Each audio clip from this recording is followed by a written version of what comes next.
Julie Gaillet, François Hollande, une justice trop sévère? La polémique après le procès. L'appartement de François Hollande cambriolé, entre maladresse et détention, le récit d'un casse qui tourne mal. Le calme de la rue parisienne où réside l'ancien président François Hollande et son épouse Julie Gaillet a été brutalement rompu le 22 novembre dernier. Ce lundi 1er décembre, le parquet de Paris a confirmé le placement en détention de 2 hommes impliqués dans cette effraction. Derrière les barreaux, les suspects plaident l'erreur de parcours, loin du portrait de gangster que suggère la qualification pénale. L'affaire a tout d'un scénario de film noir qui s'achèverait en tragédie sociale. Tout commence il y a quelques jours, lorsqu'une équipe du 2e district de police judiciaire identifie et interpelle 2 individus soupçonnés d'avoir pénétré dans l'intimité de l'ancien couple présidentiel. Les investigations, menées tambour battant, ont conduit à l'arrestation de 2 ressortissants algériens.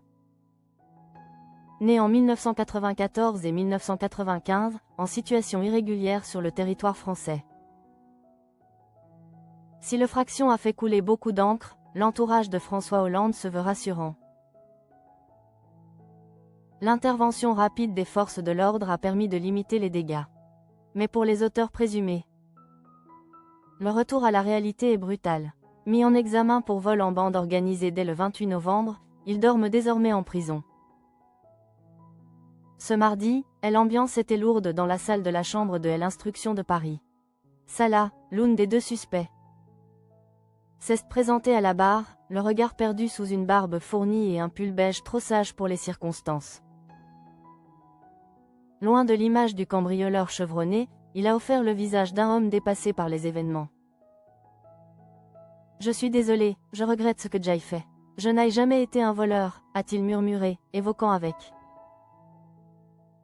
une sincérité désarmante le sentiment de solitude qu'il étreint depuis son incarcération.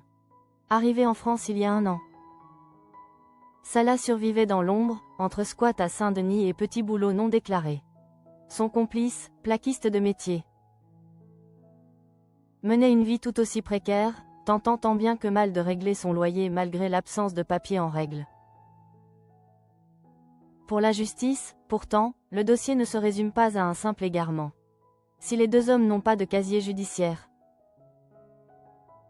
les magistrats s'interrogent sur les circonstances de l'acte. L'argument de la défense, selon lequel les 2 suspects pensaient pénétrer dans un logement vacant pour y établir un squat, n'a pas convaincu la cour. La qualification de vol en bande organisée, particulièrement lourde, a été maintenue malgré les protestations de leur avocate.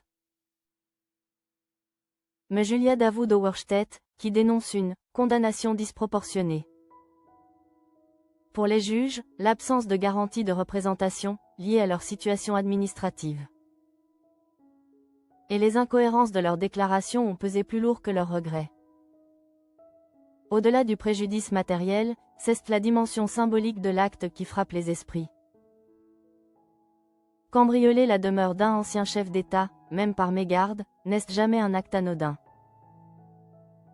Cela place les suspects sous un projecteur médiatique et judiciaire qu'ils n'auraient sans doute jamais imaginé croiser. Aujourd'hui, Salah et son complice restent derrière les barreaux de la détention provisoire.